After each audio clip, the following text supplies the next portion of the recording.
injury attorneys at The Advocates can't actually prevent you from being in a cycling accident, they will be by your side to support you following your accident. Our legal services won't cost you a dime out of pocket. So when you need an injury attorney, call us. We're The Advocates, your Utah personal injury attorneys. You didn't deserve to be in an accident, but you do deserve an advocate.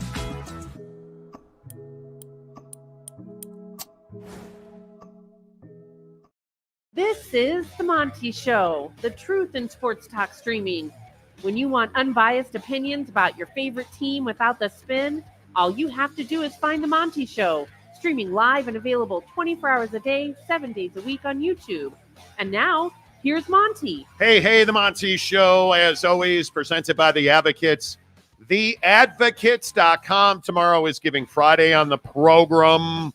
The Advocates and The Road Home are working together to provide basic essentials for kids who are underprivileged, who do not have the resources for things like clothes, school supplies, the basic necessities. That's where we all step in. Tomorrow on Giving Friday, working with The Advocates to provide school supplies for the less fortunate. There is their Venmo right there. Make sure you hook it up. Advocates donations, and literally, friends, $1, $5, $100, $1 million, whatever you can give. Every dollar makes such a difference to kids who are trying to feel normal when they go to school. Let's make a difference. We'll do it tomorrow. Last year on this fine showroom, we were just short of $5,000. And I would love to see over the next 6 weeks if we can top that number. And we will try. So Giving Friday, tomorrow, you're going to show up tomorrow, right? Yeah, I mean, I'll show up and, Xfinity will show up and, it'll be great. Why would you speak that into the program? I'm just saying. I'm just saying. Like, I was ready. I was awake. I was ready to show up last week. I being awake is a little strong. I doubt that's the case. But, yes, we will have a show for you tomorrow. Giving Friday. Don't forget, Jake's going to Kansas City next week, so we are off. Dude, I'm not going to Kansas City. I'm going to Rollerville. Oh, my bad. Thank you. My bad. Thank you. Jake is going to the former home of the Kansas City Chiefs. Thank you. We got to talk about that story as well. Can you guys imagine being in a situation where you do not have the Kansas City Chiefs in Missouri anymore?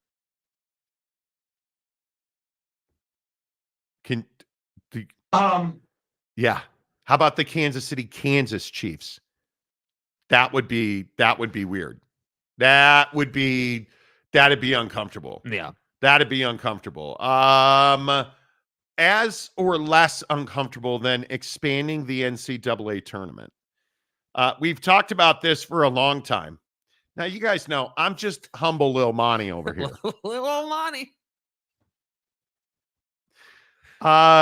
You guys all, not all of you, I think probably Mike Smith and Dakota Tubinsky. Told me how stupid I was when I said the NCAA tournament was expanded. It just is what it is. But we had a lot of people say, this tournament's never expanding, fat ass. Have another chocolate bar. Nobody ever said that. The point is, we've been telling you on this show for the better part of 6 months that the NCAA tournament was going to expand. And it was not a matter of if, but when would the NCAA tournament expand. And finally, now we are getting some reporting. Ross Dellinger at Yahoo Sports confirming little old Monty, Uncle Monty. Hey, Monty. Hey, Uncle Monty's story that the NCAA tournament is, in fact, expanding as soon as 25, 26, which seems to kind of be a line in the sand, if you will, for revenue generation in terms of NCAA sports, because we're looking at, I think, the Super League in some form or fashion as early as 25, 26. Obviously, when you have this expansion with the TV contract, now you're getting NCAA tournament expansion, which, of course, is going to lead to Title IX issues. So we will have women's NCAA tournament expansion. All to say, revenue generation is exploding in the world of college sports. There is going to be new things, new avenues, new processes in place to make sure that these universities can make the money to sustain themselves and still be profitable while paying these huge settlements.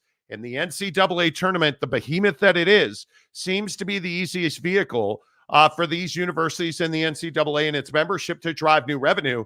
And I got to be honest with you, I hate it. I do not want to see a single team added to the NCAA tournament beyond where we are now, because if you look at the play-in and you look at how important right now today the conference championships are, and you look at how every game in the month of March mattered this past year, Jake, I don't know that we've ever seen a better example of why not to expand the NCAA tournament. Absolutely. And I think we see this in football and basketball. And with the tournament, I'm tired of hearing people say, oh, well, we were a bubble team, or we were on the bubble of getting in or not being in. And of course, we didn't get in. And so we're victims and, we should have been in. Like, I'm tired of hearing this argument, dude. Like, ultimately, if you're a bubble team, as they call it, if you're that team that's right on the line of you might get in or you might not get in, you didn't do enough to get in. That's the reality of it. And that's the beauty of the basketball side. You're sitting here going out trying to win your conference. And if you don't win your conference, then you don't have a guaranteed, hey, you're right in that thing. Now, obviously, there's a group of teams who don't win their conference that we all know and feel pretty good about, right? I mean, you have that select group that's always competing to be in. You say a school's name and you're like, yeah, they're in the tournament every single year. Okay, that's fine. But I'm just tired of hearing about people saying, hey, we need to expand the tournament because not enough, bubble teams get in. It just that's not good for the sport. What's good for the sport is having a specific setup like we've had for how many ever years now it's been, that everybody knows and everybody understands and they know how to get in. And ultimately, the only reason that anybody's talking about expanding is to make more money. That's it. So now we have to have a conversation about, okay, well, how does expanding the tournament make, schools and conferences and the sport more money? Well, obviously, more TV, obviously more opportunities to sell, private money into it and more insurance companies into it. Like that's what this is all about. So I don't love that we're having to talk about expanding the tournament. It's not necessary from a sporting perspective, but ultimately with where money's at and where the business side of college athletics is going, that's why we have to talk about this. Yeah, I think we can fight it as much as we want. And I hate the idea. I think the NCAA tournament it's special. It's unique. And I say this about the college football playoff. I don't want 12 teams. I'm the guy I'm fine with 4 teams. And I understand that the model that fucks over your team is probably not your ideal model. Yeah. But you know what I love as a Notre Dame football fan? Are you one of the best teams in the country? Because if you're in the top 4, it's unequivocal. There's no conversation, right? Like even with Florida State last year, no quarterback, no bid to the big dance. Yeah. Now the problem is we're watering it down, and we're watering it down to, in fact, whore it out, make more money, pimp that ass, right? That's what we're doing with the NCAA tournament here. Let's not chop this up into some big philosophical conversation about how Monmouth College deserves its shot. No, they don't. But I get it. Put more teams in, put more games on TV, make more money. Yeah. That's what it comes down to.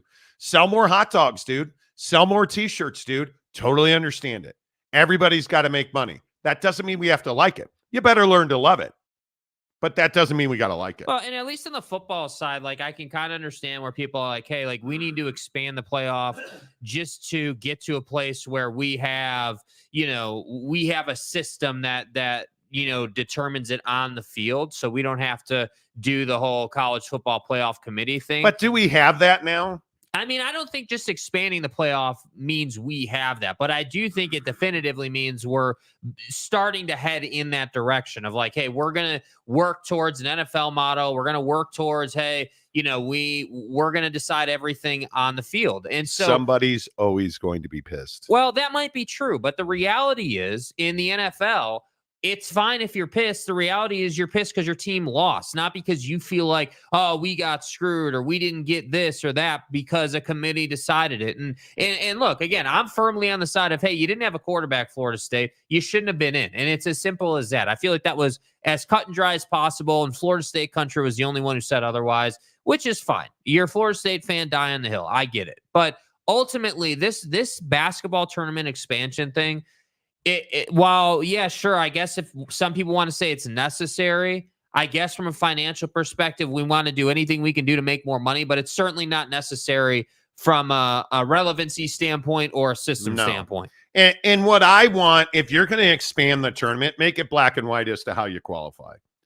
That's it. Like this play-in garbage, like in the NBA, it's tens of millions of dollars for the play-in tournament and TV games, and I get it. How much money is this really going to make you? Are you telling me that if you're just going to add 4 teams, why are you doing it? Yeah, I mean, that's the thing that stood out to me. Like in Ross's reporting is like, hey, if we're just talking about adding 4 teams and, we're going to try and roll this out in 25, 26, like, I don't know. Like I would have thought it would have been like 10, 12 teams. Like 4 teams seems a little light. Like, I'm not sure what the point is. I don't get that. And you look here at what, Ross is reporting, 68 going to 72 or 76. Okay, 8 teams, that makes it more, I guess, worthy. But an additional at-large selection, as well as one more, and this is the big one more first 4 site, which means first 4 out, first 4, yeah. That's all well and good. I guess I get it.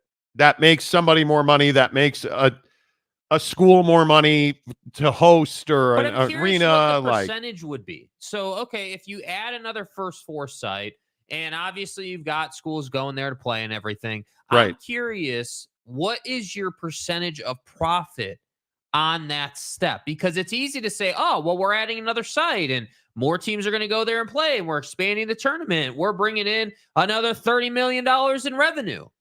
Okay, well, you've got all kinds of costs involved in that revenue. So are you even bringing home half of that revenue? Well, how many idiots pay $100 for a T-shirt that has their school logo on it in the NCAA? Yeah. I mean, yes. That's where you're making your money. You're making your money on, you can't tell me beer sales aren't, like all these universities that are now, all of a sudden our morals don't matter. We need to sell out. More Budweiser. Right? Like we're seeing that all across the country. Yeah. I think people coming in, putting money in hotels, putting money in airlines, like buying concessions, buying T-shirts, watching on TV, true TV.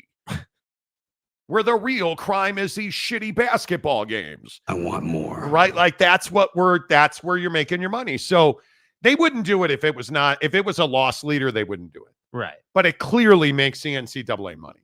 Yeah, which they need for obvious reasons. I mean, again, the NCAA has lots of reasons to want to bring in more revenue right now.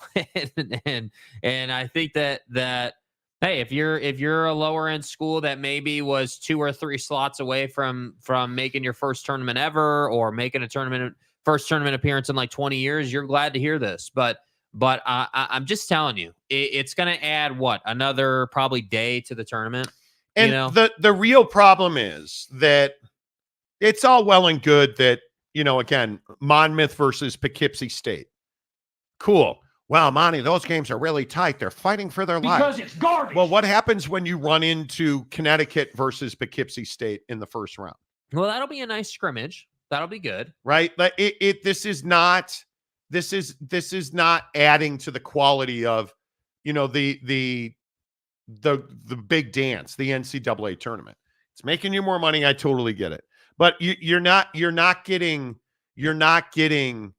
Texas Tech squeezed in because we added 8 teams. You're not getting that.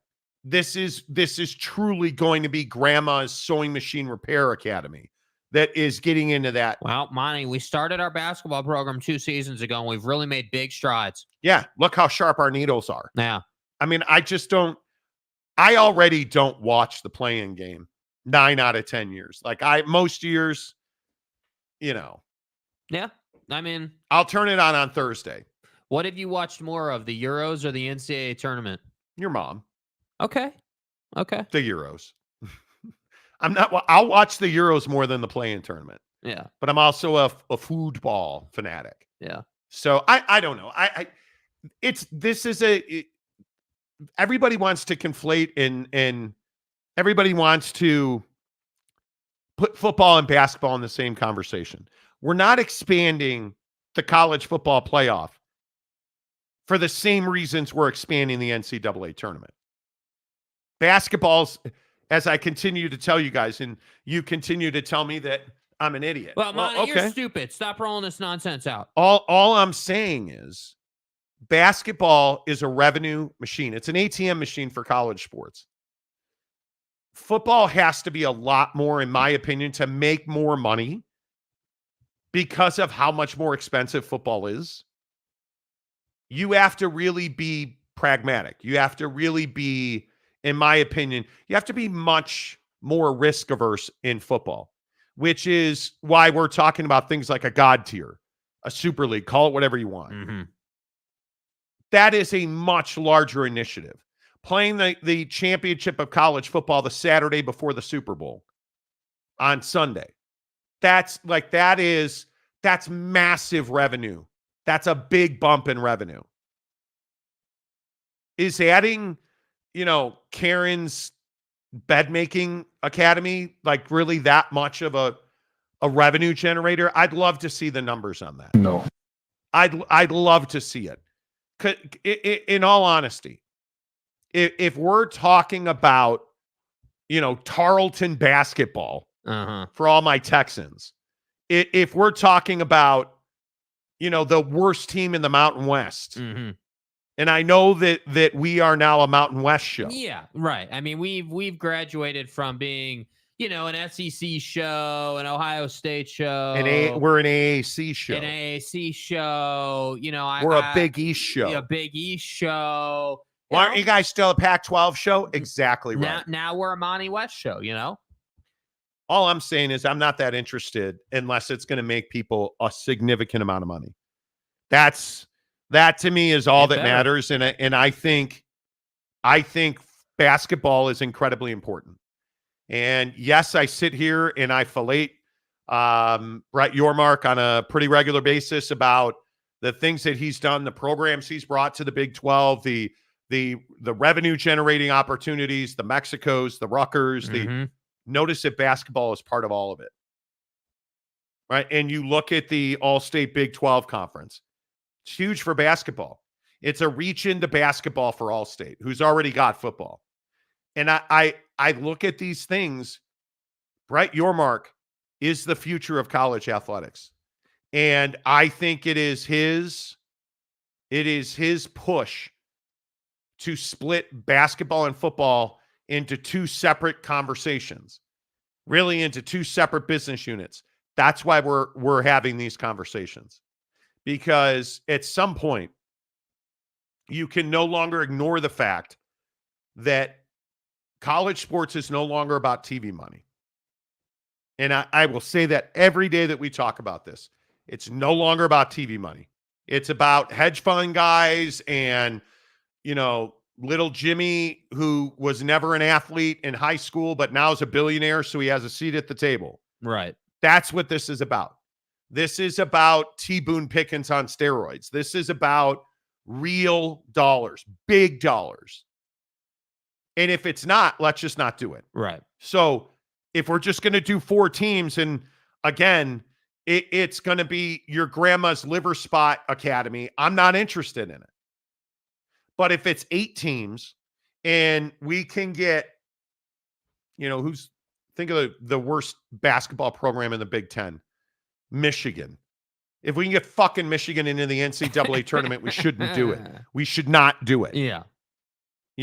Yeah. No, I mean, I completely agree. I think that if you're going to do something, you need the teams getting in that are not getting in now to be, even somewhat relevant, like even somewhat good to watch. And that's where I say, okay, cool, expand tournament, but just make sure you do it right. Don't mess it up, because it's already a product that is really good.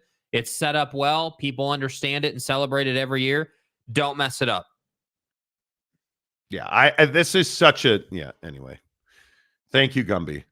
This is obviously a New Mexico State show. Exactly right. Dakota Tubbs, I thought this was a Chargers show. Well, there's a big whale's vagina on the wall. Hey, Always love some vagina on this show. Doesn't get any more red, white, and blue than that. Oak State James. Now, does he choose violence James, today? Before we read your comment, you had a day off yesterday, right? We hit the reset button for you, James. We hit the reset button. So, try not to mess it up, dude. It's okay. Almost had a hole-in-one yesterday. Yeah. Yes, the Monty Show sponsors the Mountain West Conference. We can all chip in next year. It'll be the Monty West Conference. That's right. Exactly right. Yes. Exactly right. Yep. The Chad Carter. I mean, yeah, you're an Ohio State show. Columbus is dead center of your background. I mean, the Monty Show. OG Gary. Expanding the tournament is a mistake, in my opinion. IMO, that means in my opinion. Yeah, that's abbreviation and stuff. Yeah, for the Cool Kids Club. How about win games and take basketball seriously and get into the tournament? That's what I'm saying, dude. I love the idea of you hitting the like button right here on the Monty program. Today we are partnered with our friends at Dude Wipes and Manscaped to bring you the Monty Show today. We appreciate those guys hopping on board the show. Make sure that you do us a favor. You're watching on YouTube. Hello to everybody on Twitter. We are, X. Hello, X. Fucking Elon. We are rapidly expanding on X. I hate it so much. Make sure that you find us on X, The Monty Show, MONTY, The Monty Show. We live stream every day on X. Come on over to YouTube. Make sure you click on the Dude Wipes and the Manscaped. Yes. Manscaped wants you to know they're about a lot more than just their hedge trimmer, which is how well, unless you're Jake, you just let it, grow like a forest. But those of us refined gentlemen understand how to use a Manscaped razor. Yeah. And their hedge trimmer is great. I have it. I'm an owner. I am a customer. Yes. Manscaped is great. And later in the show, we are going to debate moist Duncan Hines cake. Mm-hmm. Moist flushable wipes versus toilet paper. Now, you idiots that are team lean and you sit on your hands. Dude, you don't sit on your hands, dude. It's a nice little lean over and you knock it down. That's it, dude. You don't, we're not team squat. We're not team stand. Jake, if you're putting a knuckle in, it's not. Dude, I'm not putting a knuckle in, bro. Wow, that just happened. Anyway, point is, thanks to our friends at Dude Wipes and Manscaped. Make sure you go check out their stuff. It's on our YouTube channel. It's linked, depending on how you're watching, either right below or to the right. Make sure you check them out. Do it. Dude Wipes and Manscaped present the Monty Show today. Matt Ritson, stay with 68 teams in the NCAA tournament. That's why the NIT tournament don't make okay. Yeah, I mean, what's the point of having the NIT if you're just going to keep expanding the real one? Tanner Plummer, good morning. Boy, Wow. Tanner's had a tough couple of days in the members only chat. Tanner got bag slapped yesterday or Tuesday. Mo went in. Boss Frog went in on Lil Tanner. Lil Tanner here. Hey, by the way, Lil Tanner, how's the Xbox these days? Do you even play it? Like, do you even enjoy it? Tanner, back in the day, I was talking to our guy Cohen. I was walking through Harmon's the other day. Mm-hmm. Cohen, who's a listener of the show, was like, "Oh yeah, I remember you guys when you had 500 subs on YouTube and you were giving away Xboxes." Do you know how many people say to me, man, you guys got to get back to giving away Xboxes? I remember that. With all due respect. People loved that. Hey, maybe we'll do it. Maybe we'll do it. Tanner, good to see you. If you want to become a member of the Instagram members only group, all you have to do is become a premium subscriber for $10 a month. That gets you into our members only chat on Instagram. DM Jake, SLC Jake. He'll hook it up for you. Yeah. Can we get someone to give away some memberships today? Like, can we get back to that? That's Giving Friday. No, Giving Fridays for the advocates. Help me. And memberships. It's not Giving Thursday. Wow. I know you're never here on Fridays. Well, look, dude. So it's fine. Mike Smith, the great thing about the basketball tourney is the number of upsets that seem to happen every year. Rarely see that in football. I totally agree. Yeah. You rarely see it. The Ghost of Gumby, UConn versus Monty State. Exactly. Exactly right. The play-in games are fun to watch, so they are giving us more play-in games. I guess. Am I a bad person because I don't watch the play-in games? No, you're a bad person because, well, you're just a bad person. I'm not. I don't get excited about that. I feel like I'm kind of like a Donnie Downer here, but I don't get excited about the play-in games. It's just not. I think it doesn't speak to me. You like blue blood games. You like I like big games. Brand matchup that has big implications, and I like those games too. I think that there is a portion of college basketball fandom that isn't as plugged in. Maybe doesn't follow it all year, but shows up for the tournament. And it's like, oh, wow, look at this. Poughkeepsie State versus someone I've never heard of. What a game this is. Right? And it goes into like triple overtime, and people are like, oh, man, what a game. And ultimately, both of these teams aren't going to do anything in the tournament. Yeah, it's not my thing. That's just how I am. Is that what ruins it for you? That both of these teams in the play-in are probably not doing anything in the tournament? Like, who cares? That's who cares? The guy that went to, again, Morehead State. Right. Oh, I'm going to Morehead State. Oh, Morehead. Morehead. Oh, right? Like, that's who cares. Nobody outside. Again, and Gary, because Gary's a fan of Morehead State. Yeah. Anyway. I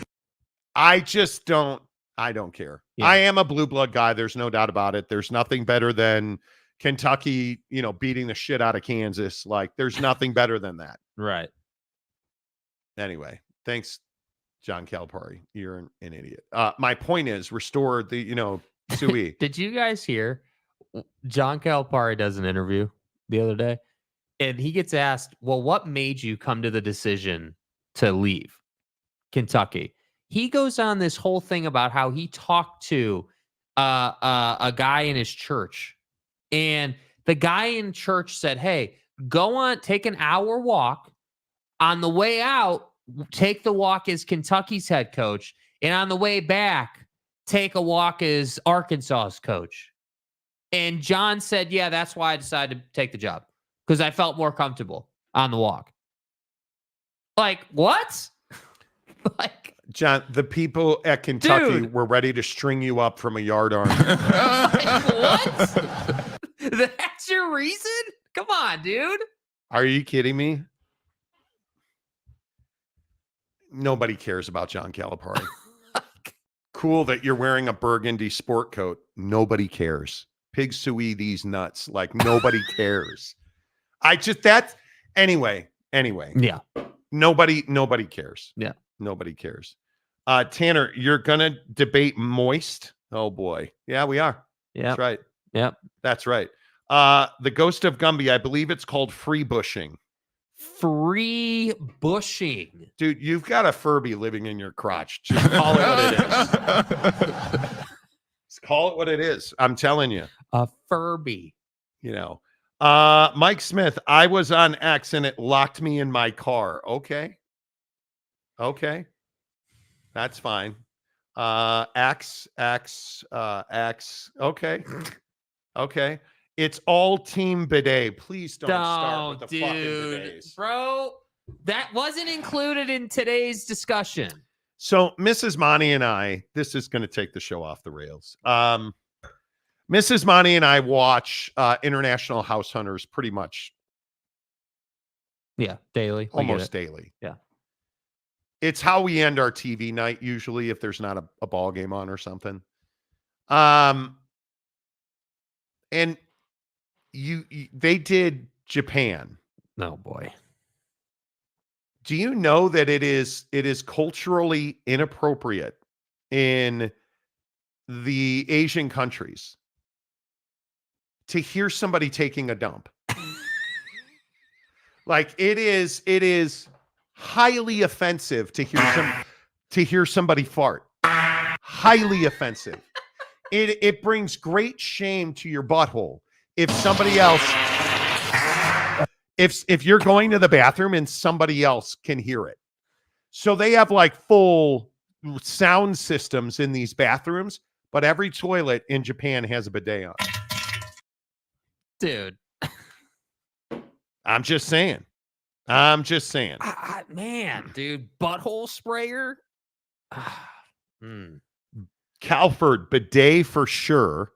Tanner says all-star team lean. Right. Yeah. Yes. He also says, yes, Jake, I'm still playing the Xbox. I've used it well. Thanks again. Hey, and look at that.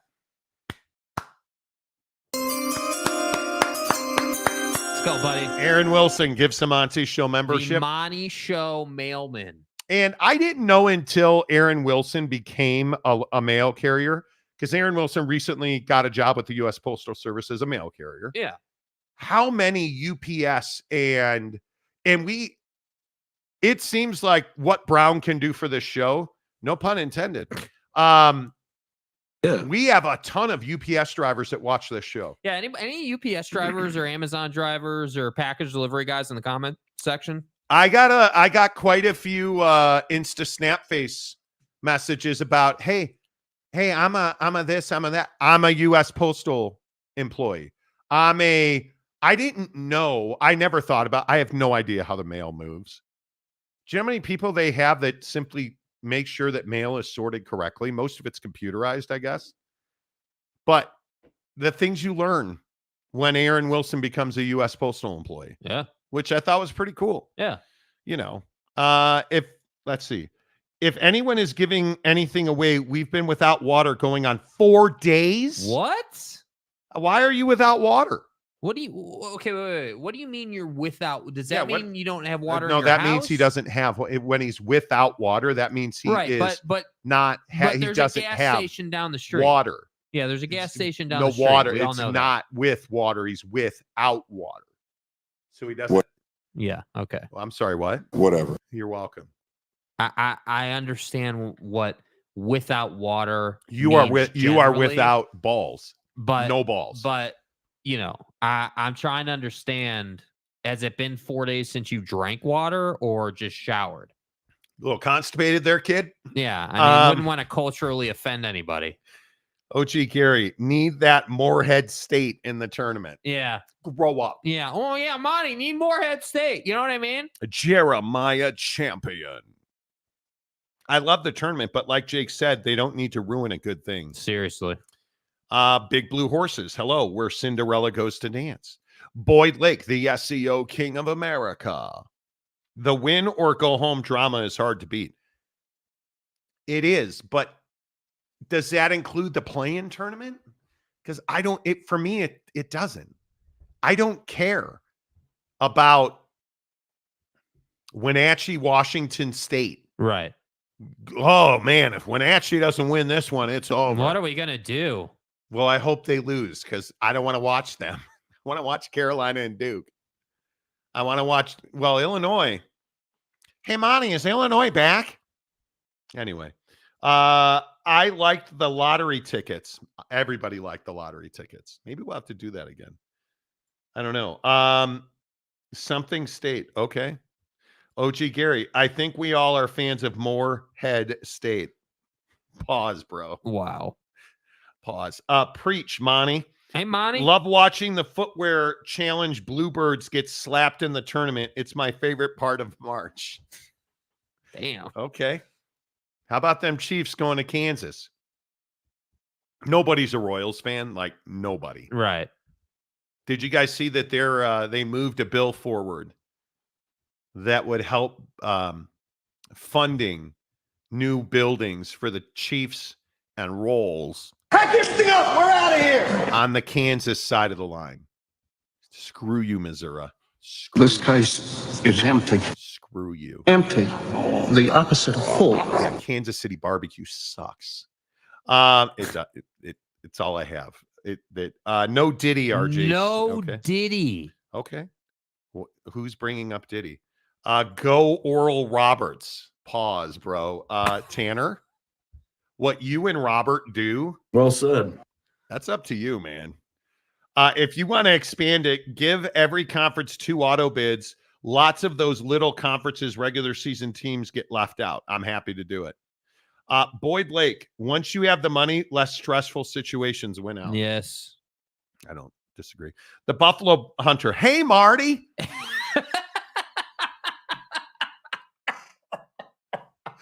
I always love the new guy that walks in here. He's like, fuck off, Marty. Listen here, Marty, Jonathan. This is clearly a Michigan show, Marty. Marty, you don't know anything about Michigan State. Do you even watch Michigan football? How dare you call us pedo state, Marty? Okay. BYU basketball should be great this year. Yeah, boy, how about BYU basketball? Hero 75, not the hero we want, the one we deserve for $10. The Dayton Flyers fill their arena for every play-in game when they come to town. Let me talk about this. The Dayton Flyers, if they're not in the tournament, listen, look here, Marty. If the Dayton Flyers aren't in the tournament, is there really a tournament to be had? And we're talking about Dayton Flyers basketball here, boys.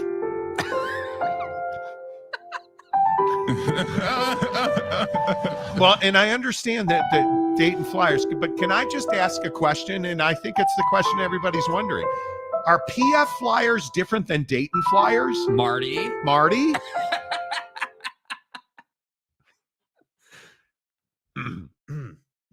I don't know if that is everywhere. I don't watch it on TV, but people seem to go watch it live, at least in Ohio. Because what else are you going to do? Well, you could go hang out at Pervin Liar's bar. Well, Monty, we're got to figure out where all the water went. We've been out without water for 4 days. Are you really? A guy doesn't have water and you think that's fodder for the show? Oh, he's without water? All right, let's write some jokes. We got jokes, dude. Can do. Say less. Well, Marty, we had to go down to the gas station to get some gallons of water so we could take a shower. Hey, Marty, you got any water jokes? Oh, Marty's got jokes. Dakota Tubbs, man, Chad has got to go down to the local gas station to get him some water off the rollers. Just test that water for fecal matter. Yummy, yummy, yummy. Okay. What happened to this show today? The Chad Carter. The well at the house is messed up. Lil Timmy fell in the well. Marty, can you come help us? Contractors to connect to local water are a few weeks out. What? Oh no. Bro, what? Lots of showers at the in-laws and buying gallons of. Now you're shopping at Walmart? Dude, seriously, that's terrible. So bro. if it's not fecal matter from Timmy falling in the well, now you're going to get it at Walmart. Please, God, tell me that you are not drinking like this. Hey, man, what's the worst bottled water? Marty, you like Dasani? Oh. Yeah, I can't do Dasani, bro. That's terrible. Why? Dude, I'm sorry you're dealing with that. Even though Jake's being a complete cock right now and making jokes at your expense. Let's just be honest and say you don't care about showers anyway. You're an Ohio State fan. What's his next comment say right there? I have no idea. Right below the yellow one. Okay. Yeah. The kids are 7. You have a 7-year-old and a 4-year-old have been dying to go camping. No time than the present. Yeah. I told them since the well screwed up that the house is basically a camper at this point.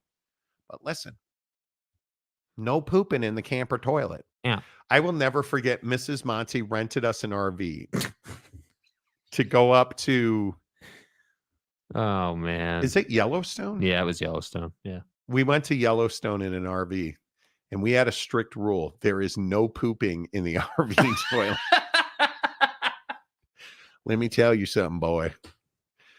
You have not lived until you watch your bodily discharge go through a clear plastic hose into a tank in the ground at an RV dumping station. And can I let me just make this very clear. Never, ever again. Dude, that's nasty. Ever again. That is nasty. Oh. Dude. It's disgusting. What kind of satanic worshiper rents their RV out with a clear plastic poop chute? Like, you connect this hose to the RV and then to the thing in the ground, dude, and that thing just empties your intestines, and you have to watch it go down this hose. Never, ever. And no. By the way, I'm glad y'all had fun seeing Mo calling me a retarded and autistic. That's not funny. Just because I had the audacity to disagree with him. Boss Frog tends to get a little salty. Don't bring that name up. Look at me. Ever. He tends to get a little ornery. And, you know, Ghost of Gumby, it's a Marty show. Yes, it is. Yes, it is. 5-year row different SEC conference championships for College World Series baseball. Yeah, Florida's on a bit of a heater. Yeah. You know, 15 months. You've been a member of the show for 15 months. Unbelievable. 15 months of Kansas heading to the SEC. Exactly. Arrowhead water is poverty water. God, there's so much bad water. Water ice. Water ice. Water ice. I watched some Sopranos the other day. I miss that show. I miss that show so much. Guys. Do they talk about anything other than college football on this Marty and Jackie Two Holes podcast show? No, we don't. We don't. The says, I just bring it up so hopefully someone else who is having a bad time will be like, dang, well, at least I have water in my house.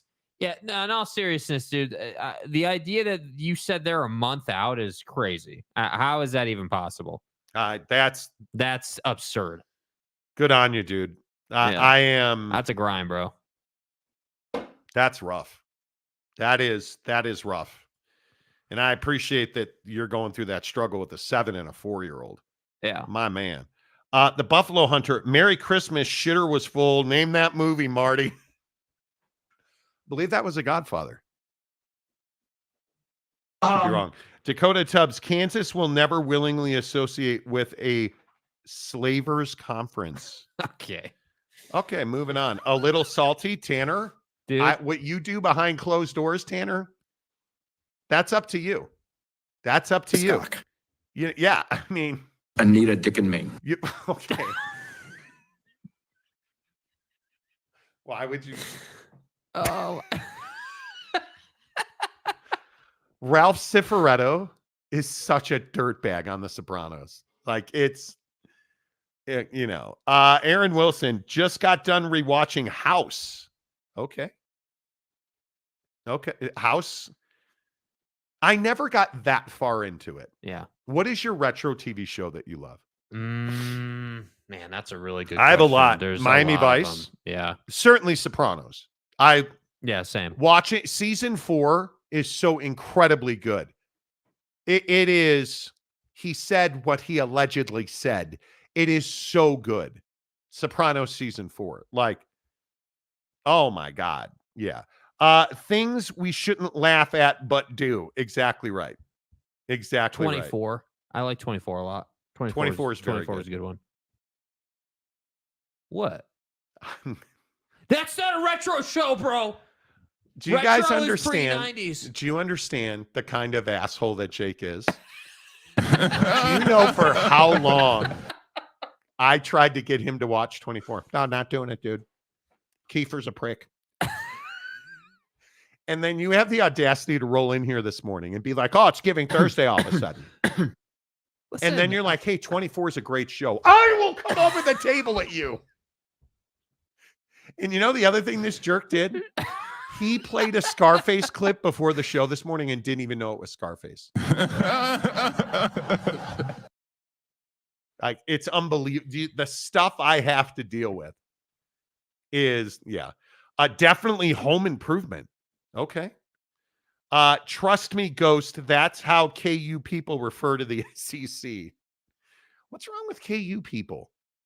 Other than the fact that, they don't recruit properly. Anyway. Tanner Plumer. By that logic, wouldn't the Big 12 be considered a slavers conference too? I mean, Utah was a slave territory. Okay, bro. Here we go, dude. Why? Remember that part about autistic and stupid? You remember that part, Tanner? Dude? Full Oh, look at that, Brandon. Okay, here we go.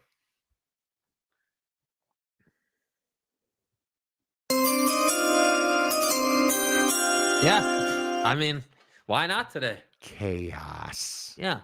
Yeah, if you guys okay. Giving Tuesday? Giving Friday what is about the Giving Advocate. Tuesday? Do you know what day of the week it even is? No, I don't. Finally, I found it. Messed me up. I had a hair like driving me crazy. Yeah, Finally, having yesterday off messed me up, dude. It was weird. I loved it. I played 30 holes of golf yesterday. Almost had a hole in one with the driver. I hit a flagstick with my driver. It was an awesome day. Awesome day. Brandon Butler gives 5 Monty Show memberships. I already played it. Play it again!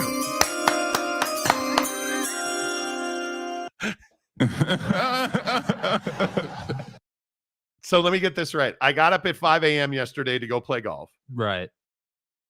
Stayed up until 11 because Mrs. Monty's flight came in. So she came back home. I hate when my wife travels. Came back home, got 4 hours of sleep. This is the end result of that. Just so we're all on the same page. Thank you, Brandon, for gifting Monty Show memberships. You guys make sure you hit the like button. Tyson Doyle, Scott Palmer, Sir Bob Loves were all gifted memberships by Brandon Butler. Nice job. Thank you. Appreciate that, Brandon. K-Nur and BYU basketball. Wow. That was a multi-tiered, BYU basketball still has one more player that they are hoping to get this year. Yeah. Yeah, he's had a nice start so far. No doubt. Mike, you disagree with Mo over the smallest thing, and he acts like you punched his mother. Childish behavior right there. Tanner, dude, you're being obtuse now. You're being obtuse right now, dude. Come on now. Come around. Come on. MASH is enjoyable. MASH is mashed potatoes, you mean? Because Jake doesn't know that that's a TV show. He doesn't even know who Alan Alda is. Do you know who Alan Alda is? Oh. He is who he is. Who the fuck are you? Yeah, he doesn't know who Alan Alda is. Forget about it. Jeremiah Champion, wow, bro. I hate that movie, but still know the movie. Yeah, Jake was playing a clip of Tony Montana. No, okay. You understand that I've seen that movie? No, you haven't. Okay. No, you haven't. Jake showing he has watched The Shawshank Redemption. Yeah. On this day in 1980, the movie Blues Brothers was released in theaters. Jake's never seen it. Yes, they were on a mission from Gad. Such a good movie. Such a good movie. Alan Alda is great. Well, let's not get carried away. He's a good actor, but yeah. Okay. For 2 minutes, favorite TV shows, go. Game of Thrones, Suits. I don't know. What else do I like? I'm trying to think. Get a Life. Yeah, I don't have a ton of TV shows because I'm constantly watching sports. Like just mindless TV, obviously. House Hunters, Wanderlusting over Travel. I love it. But if we're talking about like shows that I watch on the regular, Sopranos, certainly. Miami Vice, certainly when I can find it. Although I have the entire box set. I like a lot of things like Chicago PD. Great television series. Yeah. I am a huge fan of all the Law and Orders. You know, like my wife has me watching this stupid samurai show now that I like. There's a lot of good TV. I just don't have time. I don't have time to watch a lot of it. You know what I mean? Like I don't. Band of Brothers was huge when I was younger. That's not a TV show. Yeah, it is. No, it's not. It was a series on HBO. You Okay, well, I'm So calling is that Sopranos. I'm calling that a TV show. Sorry. Okay. Sorry, dude. Mhm. Okay, why It's more of a does that docu-series, exclude it? which Why is does that more- exclude Because it? it's more of like a docu-series. It's more of like a Game of Thrones, multiple seasons. Sure. Mm-hmm. Band of Brothers is a true life depiction. Uh-huh. So I put that in a different category, but I know Okay. what you mean. Yeah. Aaron Wilson, Game of Thrones is great. Jesse Crum. Hello, Jesse Crum. Good to see you. We got both kinds of music, country and Western. Love it. That was such a good movie. Like it was just as a Chicago kid, that was such a good movie. Such a good movie. Princess Leia with an M16. Okay. Has Jake watched 2001 A Space Odyssey? Not a chance. No. Has Jake watched Back to the Future? No. No, he hasn't, which is fine. Jeremiah Champion, so aggressive, Monty. I have a lot of energy for not having Dude, any sleep. who's Monty? I don't know who Monty is. Monty. Yeah, I like, you know. Ooh, Matt Ritson, Hawaii 5-0, old and new. Okay. Hawaii 5-0 or Magnum PI? It's a legitimate question. Lately, I only watch Star Wars shows on Disney Plus. I can't believe that. That doesn't, no What? way. What? I just, you know what, Tanner? I think you're lying to us. I don't believe that. I don't believe that. I am your father. Justified was good. Skinwalker Ranch. God, this show is just perfect. I know. Yeah. In every way. Yeah. Best in Mapes. Suits. I've heard of it. It's had a Dude, big it's- resurgence on Netflix. I hear. Okay, so I love Suits so much that I've started rewatching it on lunch. That's how much I like Suits. Like I'll turn on an episode while I'm making my lunch and stuff because it's just a perfect mindless TV show. It's Okay. perfect. Okay. Suits is great. I've also been watching Netflix documentaries and murder mystery stuff. Don't do it. Yeah, you go down the rabbit True hole. crime stuff, dude. What is the oh shit. What? True Detective. Oh, that was a great show. Yeah. The season with McConaughey, so good. True Detective is amazing. It's like Ken Burns docus. Yes, it is. Band of Brothers was greatness. Watch it at least once a year. Yeah. And it is that binge-worthy thing you do. It's amazing. It's so good. Watching the Jim Jones doc right now. Haven't seen it. Tom and Jerry. Dude, I love cartoons. Yeah. Johnny Bravo, Dexter's Lab, Recess, Courage the Cowardly Dog, Drake, and Josh. Okay. Yeah, the Cowardly Dog was big when I was a kid. Never heard of it. Dakota Tubbs. It's Marty, damn it. Yeah. Look, Marty.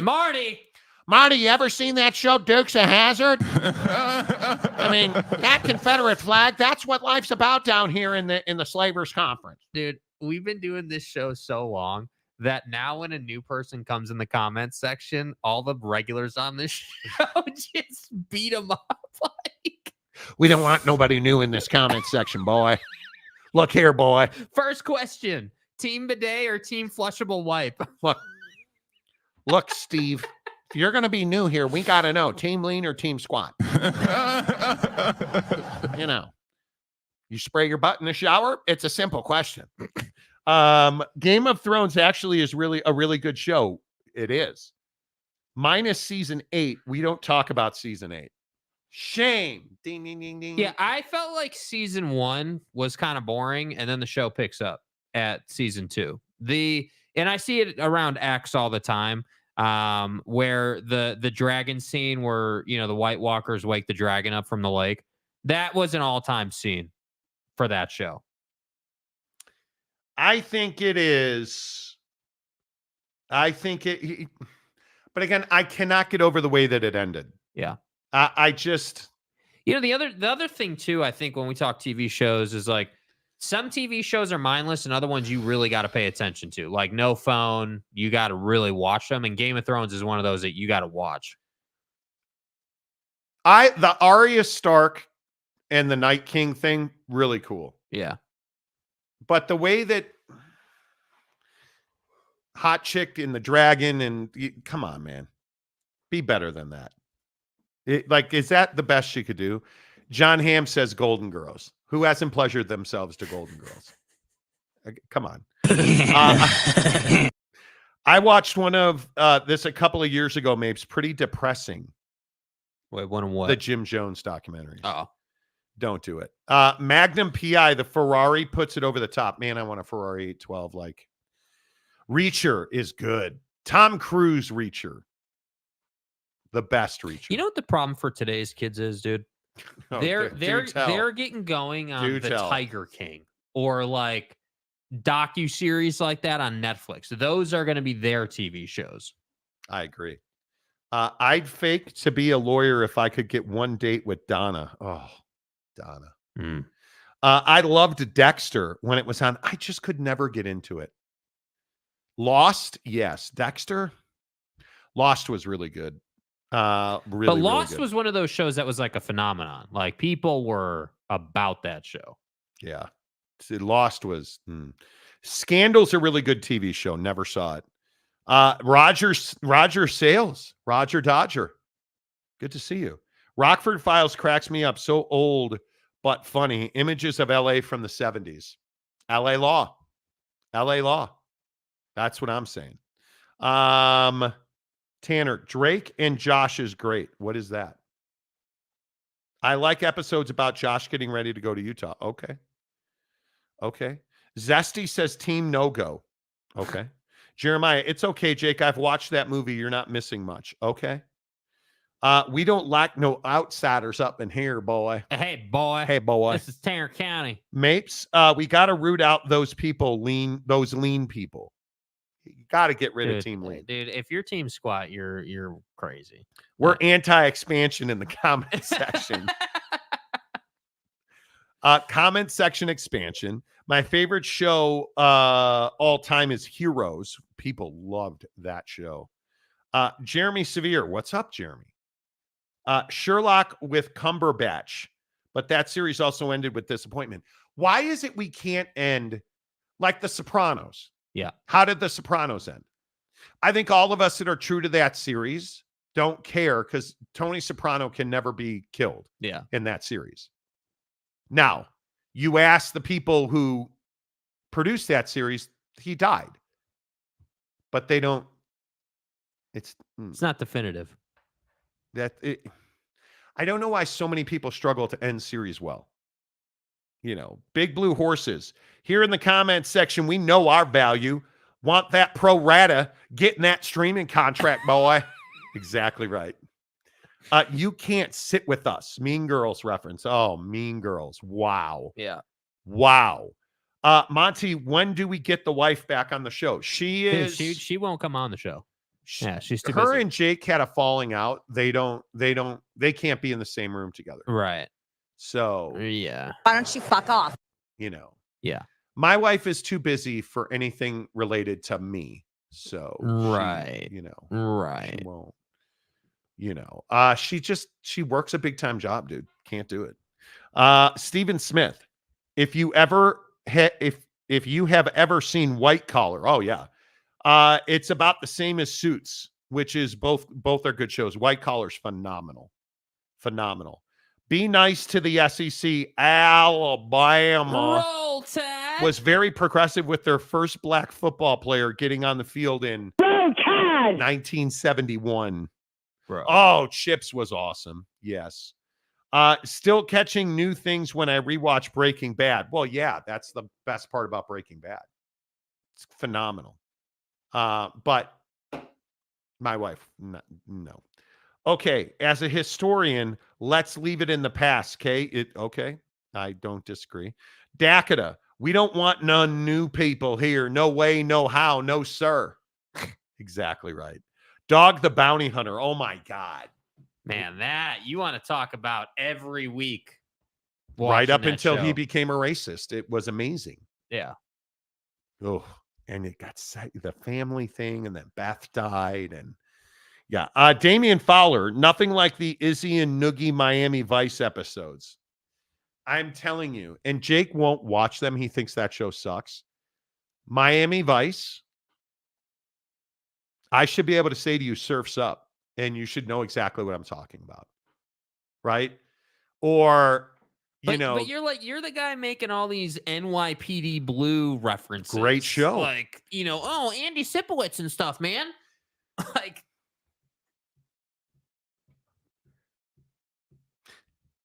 so if it doesn't have a cartoon character or it's not animated, the show sucks. Oh man, my favorite TV show by all time was Blue's Clues, next to Finding Nemo.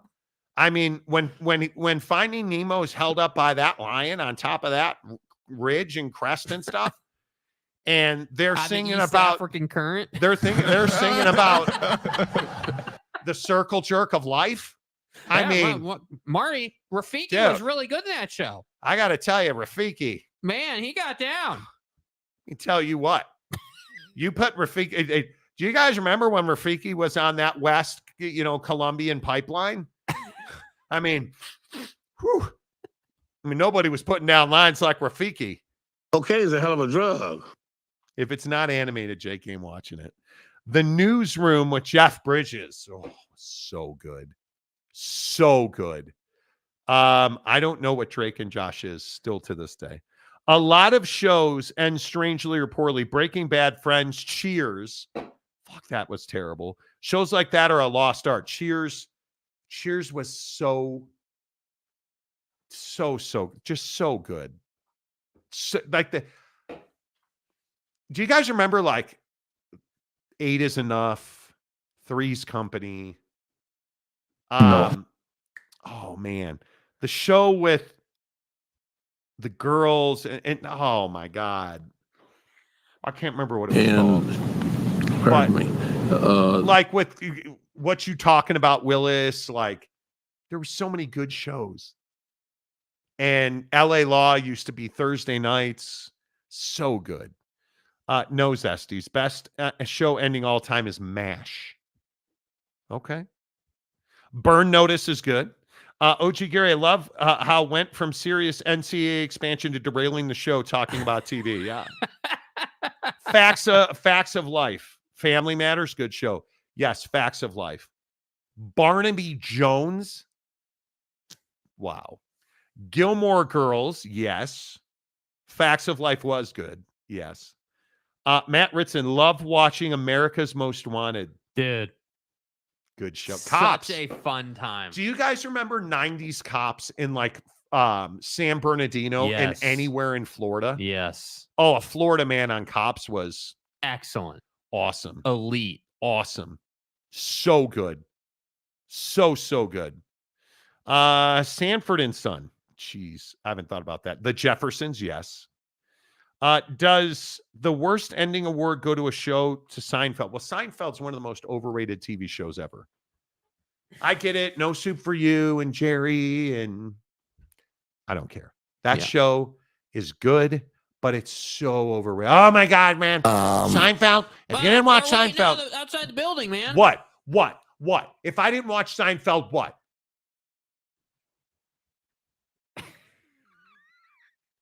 Seinfeld fans, shut up. 90s Cops in my city. Love seeing that place, the places I used to go, right? Three's Company was great. Jack Tripper. Tavi. Oh, you mean Taxi. Yeah, Taxi was all right. It's all right.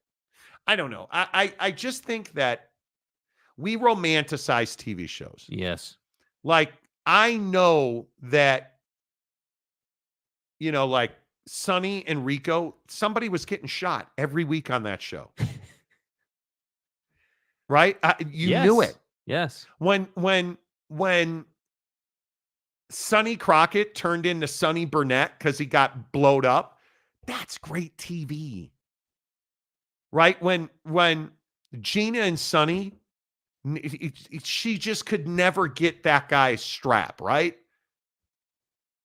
She wanted it. We wanted it. Cock. Never.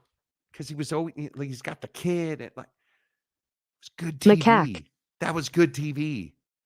Mapes, never thought, I agree, never thought Seinfeld was that great. Never, like Friends. Hate to break it to you, Lisa Kudrow, not hot. Listen, Friends was no Walker, Texas Ranger, but it'll do. That show sucked so bad. That was redos. That was every asshole's favorite show. Walker, Texas Ranger, bro. Okay. Tell me all I need to know about you without telling me anything about you. I watch Walker, Texas Monty. Ranger. Exactly right. You fucking hillbilly. Thanks, Marty. Exactly right, Marty. I mean, Friends and Seinfeld both mid. Yes. Yes. I remember watching a dude get tased by cops and his only response was, I'm going to come for you. You know the single line from Cops that I totally remember? You ain't breaking me, boy. You making me. Like just this strung out crackhead yelling at the cops. You ain't breaking me. And waving his arm. Oh, man, it was so good. The delusion of crack. Maury or Cops? Oh, Cops by far. I still maintain Live PD was overrated. Mm-hmm. Live PD, good, not great. But when it was hot, it was really hot. Like, Live PD had a run. yeah. Live PD absolutely had a run. But man, Cops, dude, the original Cops. Epic. The mustaches on that show. I also remember on Cops, the episode in Philadelphia where the guy was naked. This dude was naked with a knife in I want to say it was like a laundromat. And he was bleeding everywhere. And they tried to tackle him. And that dude was slippery like ice. That was, but again, let's get wild. That was back in the day when we respected police officers. Right. So, Caleb Aylmore. What about Everybody Loves Raymond and King of Queens? King of Queens, Everybody Loves Raymond. Some great television. Really good. Agreed. We romanticize TV shows like we do most things. You mean like taking a shower? Bro, dude, why are you doing him like that, bro? What does that mean? Dude doesn't have water and you're out here making shower jokes. What is this, pedo state? I wasn't thinking about his lack of water. What is this, Northwestern? It's not my fault he threw Timmy in the well. It's over. Find a new show. Exactly right. It's over. Find a new water source. Dude. Bro. Chad, I am such an asshole. I don't even. Please. Nope, not doing it. I wanted to go to Fantasy Island. Oh my God. And make it a non-family friendly show. Ricardo Montalban. Oh. How many people in this chat have to burn weekday nights during certain times of year because the wife wants to watch The Bachelor or Bachelorette? Nope. Sex ain't that good. It's not. It's not. I'm not doing it. I took one for the team and watched Samurai. Turned out that's not bad. There's a line. I took one for the team. I did. I hate subtitles. Mm-hmm. And it's you GD millennials. Right. Look, we got to have subtitles. Marnie, we got to have subtitles. We don't have subtitles. What's the point of I mean, that's not TV without subtitles. Yeah. Subtitles suck. Samurai's really good. Really good. And it's watching dudes. Oh, man. Silver Spoons and TJ Hooker. TJ Hooker was good. TJ Hooker. Didn't you always used to love it when there'd be like, you'd be watching like an 80s drama series? Growing Pains, or because we have to keep it real. And there was always the teen pregnancy episode, right? Like there was always and as you can see, I'm going through some shit right now. Right? Like absolutely. And the best part was, what was the name of the show with Willis? Oh man, I can't remember the name of that show. You guys will know it. Like, what you talking about, Willis? I can't remember the name of that show, but and all of them are dead now, I think. My point is, on that show, there'd always be like somebody would have a real serious look on their face, and they'd play the audience applause track as the show faded to black. Yeah. Right? Like, come on. Like, it was always that crime or drugs or Different strokes. Different strokes. Yes. We have to deal with drug use on this. Keep it real. We have to get into societal issues. Let's settle this right now. Like kids hiding in their parents' closet while they procreate. Right? There would always be some crazy, I saw my sister naked. And the show would fade to black and there'd be an applause track. Like, what are we doing? Like, Willis, what? It's just craziness to me. What 80s TV? Different strokes. Thank you. I refuse to watch that show. Okay. I refuse to watch that. That's fine. That show. You gotta get strokes. Different strokes. Different strokes. Honestly, I'd start stroking guys. Do you remember Beretta? Of course. And then he murdered his wife, allegedly not being guilty and stuff. Bachelor and Bachelorette are two shows that have never been on a TV in my house. Yeah, bro. I can't do it. I can't do it. I'm not here for it. Jeremiah Champion, I can't see TV without my subtitles. Stop it. See? Hey, man, look, I'm a millennial.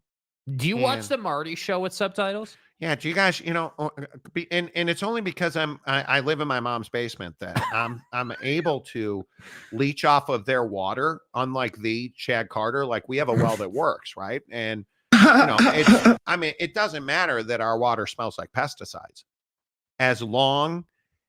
What's a millennial show? I mean the Bachelorette and stuff is. I'm trying to think of what was that show with the witches? The Witches. Yeah, you remember the show where they're like real world witches, and they Shannon Doherty's on that show, and I can't remember the name of it, but as long as I'm getting that show with the witches on it. Charmed. As long as I can watch Charmed, and then that's immediately followed up Thursday nights, 8:00 Eastern on NBC. I got to get me some Bachelorette. No, Bachelor isn't. That's got to be a Fox show. Listen, as long as I can get naked and afraid where that guy got a tick on his cock, like that's what tick on his cock. Like, you guys, that's what life is about. It's not getting a job and affording a mortgage. No, we know we're never getting that. But if I can watch a dude get an insect crawling inside his peewee, I'm in good shape here. Said every millennial every day. His cock. Charmed. Oh my God, Boston Mapes cheaters, yes. And it's always where they're like running up on the dude with the camera. Okay. Melissa, are you ready? Are you ready? Are you sure? Okay, stay right here. I'm gonna go verify he's in the car. It's not too late. Okay, we're ready. Our agents are tracking him now. What was it? How to catch a pedophile or whatever? How to catch a Why don't you have a seat? Yeah. Oh, come on in. I'm Chris Hansen. Oh, I was just here trying to protect her. I was here watching over. Well, is that why you brought the condoms and vodka? Well, no. Me? Wait, no. I was trying to teach her. She's an 8-year-old child, sir. But I was trying to teach her the dangers of the internet. Ooh. I wasn't going to have me. But then why did you bring the lube? Listen. Does it make you feel responsible? I feel I have a responsibility to keep the internet safe. I show the sleuths how pathetic their attempts to control 5-year-olds really are. And the best part about To Catch a Predator, was he would he'd pedo state those guys. He'd be like, without saying it, he'd be like, do you know what a fucking loser you are? Like, what are you doing with those condoms and all of that Boone's Farm, sir? Hey, guys. Why? I was going to educate her. In the whole living room has like camera guys, just 5 camera guys. But then they all and they'd be like, Janus. And they'd have some little girl voice being like, come in. I'm just in the shower. Thank you. Make yourself comfortable. right? And then the guy would walk in and he'd be like going through the refrigerator, and Chris Hansen would walk up behind him like your creepy uncle walking up on your teen friend. And he'd be like, well, hello there. And the guy'd be like, oh, I'm sorry. I must be at the wrong place. No, you're in the right place. Would you go ahead and have a seat right there? And then all of a sudden the cameras come in. Don't touch me there. That, sir, is my no square. And then Chris Hansen's like, what are you doing here? Well, I don't know. I was buying a product. I bought stuff, a lawnmower on Facebook Marketplace. I was just here to pick it up. Well, then, sir, why do you have the condoms in that rope in that bag? What were you? Oh, and I love the part where they have like the internet email transcript or whatever. I never said that stuff. Well, that's funny. And then Chris Hansen would always do that. He would always do that. He'd always do the part. He's holding the paper in his hand. He'd always go. Go ahead and read you. Here's this. Can you read the highlighted section about what you're going to do with that cattle prod? That was really that and the part about the edible underwear. Go ahead and read that. We highlighted those. Bro. And then the best part is the guy'd be like, can I go or am I under arrest? No, you can go. And the guy'd be like, okay, condoms and rope. I'm going to take this bag with me and let me get my Boone's Farm, right? And then he'd walk out the door and he'd be like, all right, I'm free. And of course, the cops are at the end of the driveway. And Oh. he's like, oh.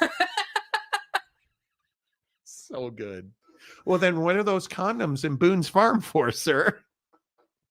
Dude, that was you thought I don't know. I don't know if I don't know quite. You thought you were conversing with a 13-year-old girl on the internet, but secretly it was Predo pals, and they're here for you. Facial recognition.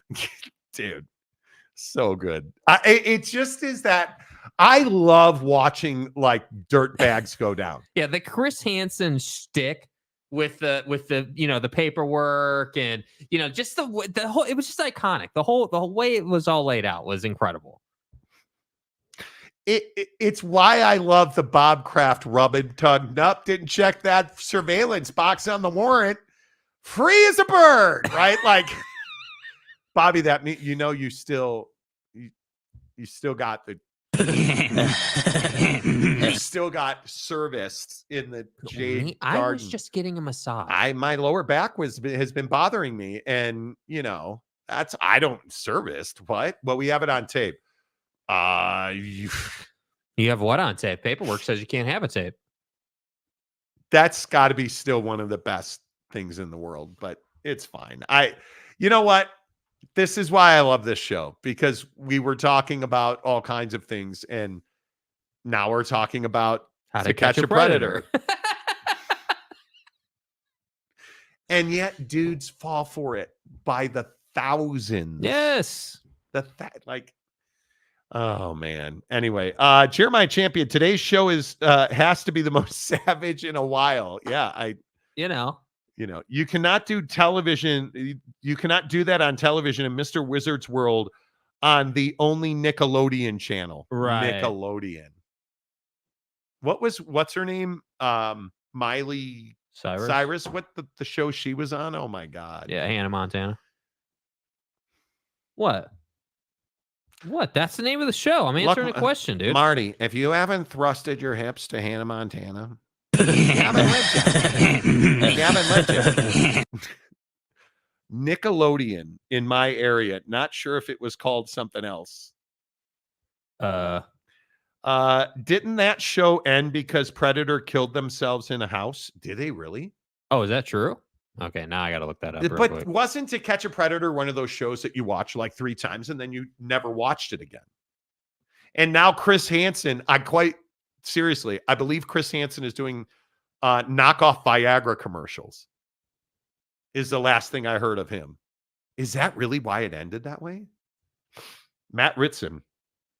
Dirty Jobs with Mike Rowe. But Dirty Jobs with Mike Rowe isn't Dirty Jobs with like Gold Rush, Deadliest Catch, where it seems like everybody's a criminal, a drug user, or a sex offender, which crippled that show.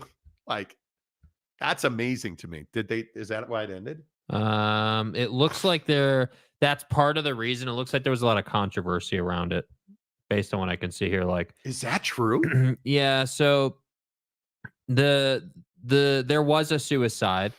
And police were criticized for improper execution of their duties, and there was a bunch of So what stuff. happened?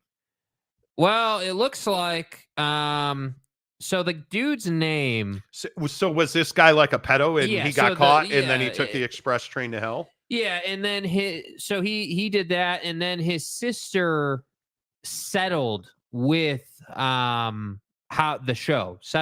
show for $105 million over a wrongful death because her brother's a pedo.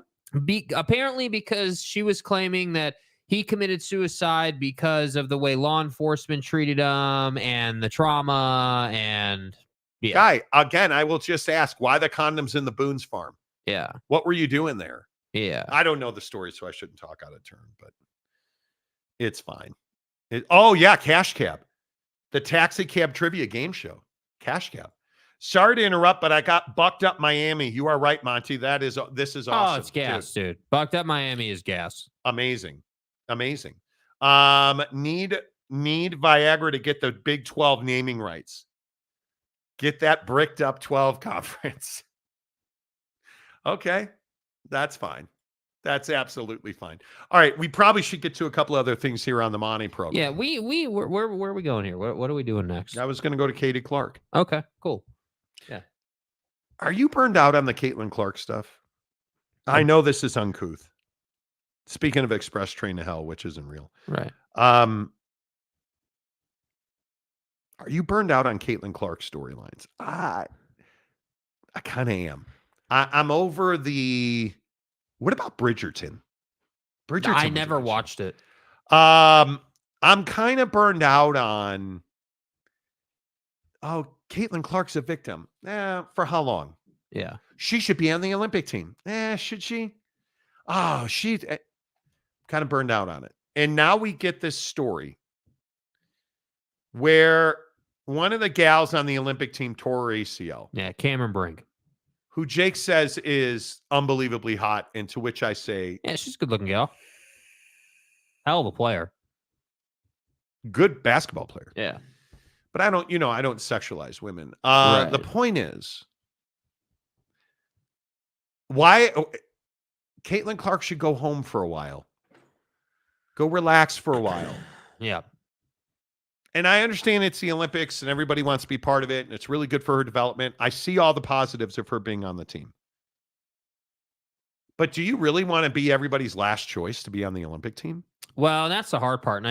So when you ask the question, are you burned out on the Caitlin Clark stuff? I'm ready for a Caitlin Clark story that actually makes sense and isn't controversial. Like, I'm ready for some Caitlin Clark news about how, yeah, we haven't heard. It's kind of like the Kyrie thing in a sense, where Kyrie had all that trouble in Boston in the media and then disappeared for a while and now kind of had this resurgence in Dallas. Kind of up that alley where I feel like Caitlin Clark, to no fault of her own, gets all this media coverage. And it's really unfair to her, in my opinion, because, again, like I said, she may be a little arrogant, but I don't think that she's doing anything wrong here. She does need to go home. She needs to get rest. She needs to get her ass in the weight room, and then she needs to come back and have a great run. Now, obviously, the W is in season, so she's not going to get that rest right now. But I just think that she needs to play ball, get those games under her belt, get that experience, and come back next year ready to go. And no, I don't think just because Cameron Brink had a gnarly ACL tear of her left knee, I don't think that means that, Katie Clark should just auto bid onto Team USA. The problem, though, is that if Team USA does not add her, you're stoking the fire of, hey, you guys are jealous and just don't want her on the team. I just don't think it's the right thing to do. I think at this point, if you're Katie Clark, you're an afterthought at that point. And I think the vitriol and frustration only gets worse because now are we going to have a conversation about, well, you can't add her to the team because she's just not good enough. And what about her, like the idiots on the selection committee being like, well, we were worried about the backlash from her fans of not playing her. Well, isn't that still a concern now? Is that no longer a concern? So you're concerned if she's on the team but doesn't play, but you're not concerned if she doesn't even make the team. Yeah, I'm a little...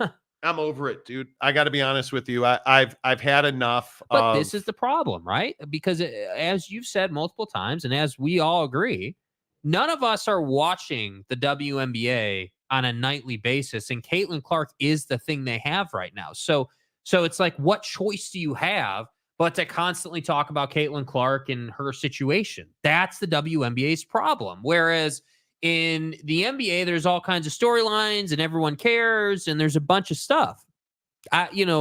Even today we could do a show on like we could do probably 2 hours on, who's the best player in the league? What is, the Luka thing, the Bronny thing. Like there's a bunch of stuff from a player related perspective that you could do in the NBA.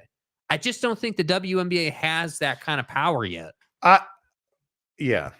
That's the problem. That's why I don't know. Keep talking about her. If you put her on the Olympic team, and to be fair, I agree that if she's on, and I should explain this before I just say it. Like so Brink is on the 3v3. They're doing a 3v3 tournament. Yeah. Cameron Brink plays for the LA Sparks, tore ACL. She's off that team. And the proposal is put Caitlin Clark on the 3v3 team. But I think that overshadows the women's basketball team. Honest to God, I think that's almost the biggest reason not to do it. Is you will be overshadowing the women's Olympic team. So I don't know which way. There's not going to be a right answer. People are going to be pissed if she doesn't. People are going to be pissed if she does. Yeah. For Caitlin Clark, the good news is the 3v3 gets her more playing time. She would not play on the regular women's basketball team. So I don't know, dude. I think for her, I would advise her not to do that yet. I think do it next go around. Do it the next time, because by the time the Olympics come back around, you're going to be in a much different place. Career-wise, reputation-wise, your stature. Angel Reese will still be invisible and a rat ass about it, and Caitlin Clark will be press conferences where she looks like a child and she's attention hungry. Because it sucks, right? I mean, I am in a place where I say, if you're Caitlin Clark, if you're invited, you have to accept it. But you can't tell me the selection committee is going to take Caitlin Clark on the 3v3 team, and you and I know damn well she will overshadow the full team. Yeah. I don't think you can do it. Yeah. I truly don't think you can do it. Brink isn't on the Olympic team. Yes, she was. Yes, she is. What?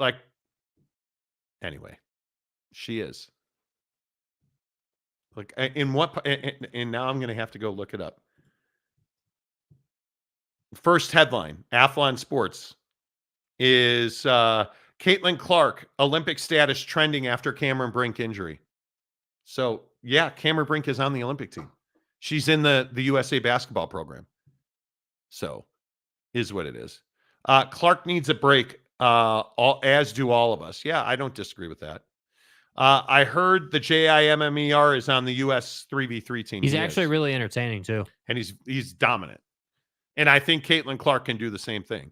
It's damned if you do, damned if you don't situation. It truly is, which is exactly where the Lakers are.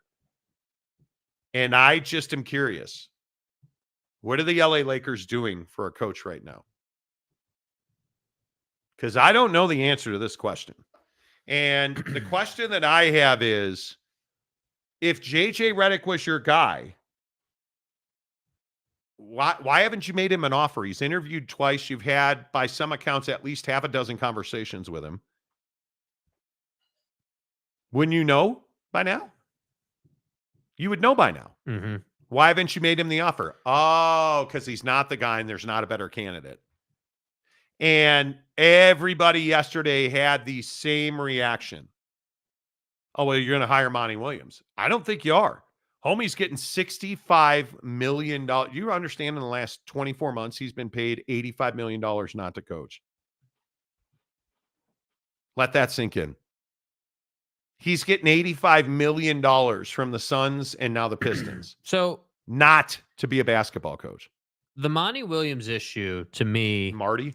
Hey, Marty. The Marty Williams issue, for the Lakers anyway, to me isn't even necessarily the money with the Pistons and the Suns and this little run that good old Monty Williams has been on. Monty. It's more about his personal life and the distractions that have come and gone during his tenure with the Pistons. And I think that Monty Williams needs an opportunity to go to a place where they're not the worst team in the league, but they're also not the best team in the league. He needs a mid-level team that clearly needs a new voice to carry them into a better place. And I don't know where that's going to be yet. And I don't think that I'm not convinced that he'd even be a great fit with LeBron. I understand why it worked with Book. You get it. Book's younger. He's still refining that game. Hasn't won a championship yet. Like, there are things for Book to do in the league. But for guys like LeBron James and Anthony Davis, they don't need to be told how to play basketball, dude. They don't need to be told what the best way to execute the play is. What they need is someone to keep them on track. And this is the thing I think people don't understand about the Laker job and why JJ Redick is is a huge risk. JJ Redick's never coached a game in his life. Never coached an NBA game. Now, his podcast tells you he understands the game at a really elite level, right? Can break down a play, best of the best with scouting, X's and O's, how to beat a team. Okay, cool. Great. But I don't necessarily believe for the Lakers that makes you a great fit. And that's why I don't think they've hired him yet, because you got to be able to manage personalities. And his relationship with Bron, while it is good, when you're that close to the player and you're not even their coach yet, now when you come in as their coach, that could be a problem. So I just think that the Lakers have to decide which part of, man, this sucks, they want to deal with. Do you want to deal with someone who has no experience and probably works with Bron a little bit because they're friends? Or do you want to go out and get James Borrego level guy who is a head coach who'd be newer, obviously the organization, and probably isn't going to win. I'm sorry, I thought you said the Lakers should hire James Borrego. I didn't say they should hire him. I said that he's one of the options of, hey, this sucks and this situation blows. Hey, and what part of it do we want? Hey, Jimmy Borrego, go ahead and coach the Cavs.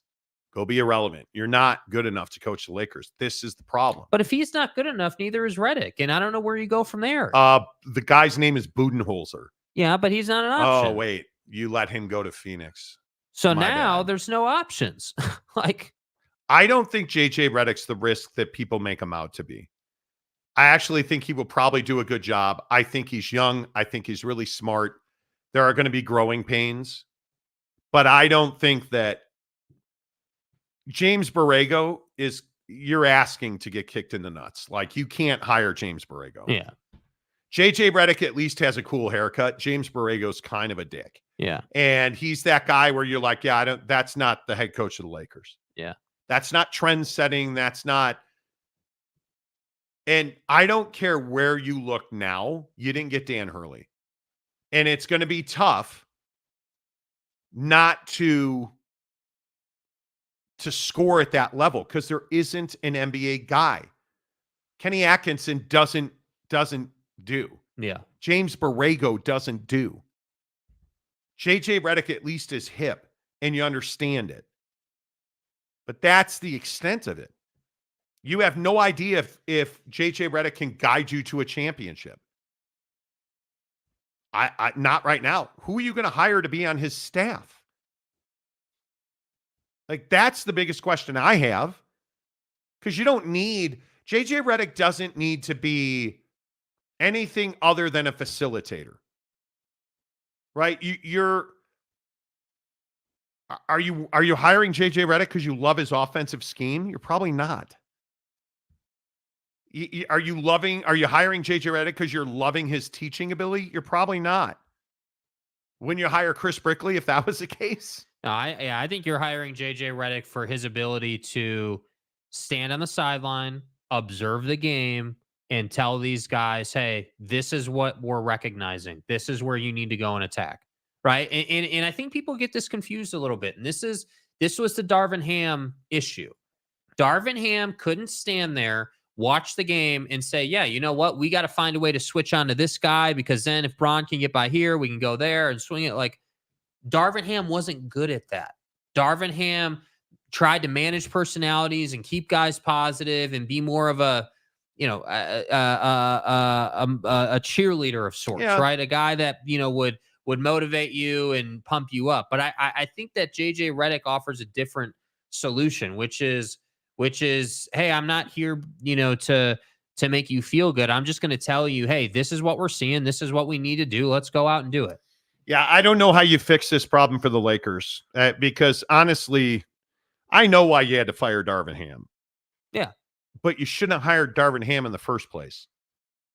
And for everything the Lakers do to be as competitive as they are, I just don't understand why you've never been able to replace Phil Jackson. Well, I think that you've been on a long, decade-long cold streak of coaches, and your timing with the commitment to these coaches is not good either. You know, I think that you have to put yourself in a place where the next time a marquee guy comes available, you can go out and get him.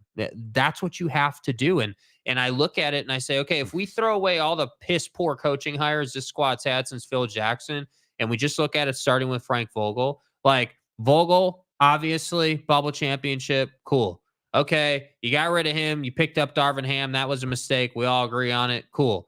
The problem is that you've now struck out. You didn't get Budenholzer. You didn't get Dan Hurley. And now you're going to strike out on whoever you hire. I'm telling you, Sam Cassell is still the guy. Well, I think he's the best available guy. And if you want to hire JJ Redick to be like his lead assistant, maybe, or I don't know. But I would hire Sam Cassell, or at least interview the guy. I mean, if you're interviewing JJ Redick, why are you not interviewing Sam Cassell? Yeah. I mean, Sam Cassell is going to be a head coach. And I said this last week about Sam. That's the guy. You should interview him.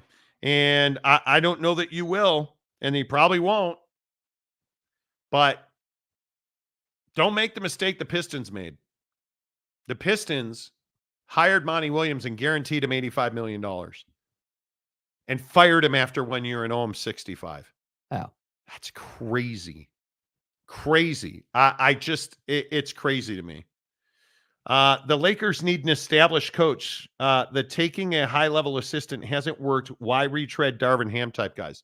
There's not an established guy. Well, I think when you talk about retreading Darvin Ham type guys, I wouldn't call JJ Redick a Darvin Ham type guy. I think JJ Redick is high risk, but potentially very high reward.